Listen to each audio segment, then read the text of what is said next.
সদর এলএলজি যাবো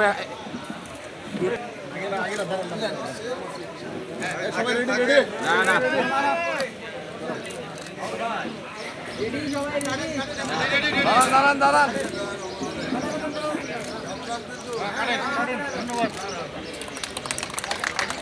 এই সাথে সাথে আমাদের সাথে হুজুর আছে, হুজুরকে একটু মোনাজাত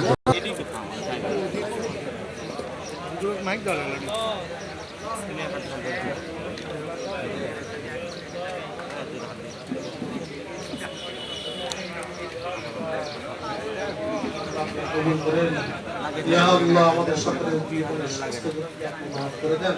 আমাদের আত্মীয় স্বজন দুনিয়া ছেড়ে অন্ধকার কবরের পাশে সকলকে আপনি ক্ষমা করে দেন। ইয়া আল্লাহ, আপনি অনুষ্ঠানকে আপনি গুরুজনের এই অনুষ্ঠানকে আপনি কবুল করে নেন। সাল্লাল্লাহু তাআলা আলা খায়রি খালকিহি মুহাম্মাদিন ওয়া আলা আলিহি ওয়া আসহাবিহি আজমাইন। আরহামনা মাআহুম বিরহমাতিকা ইয়া আরহামার রাহিমিন।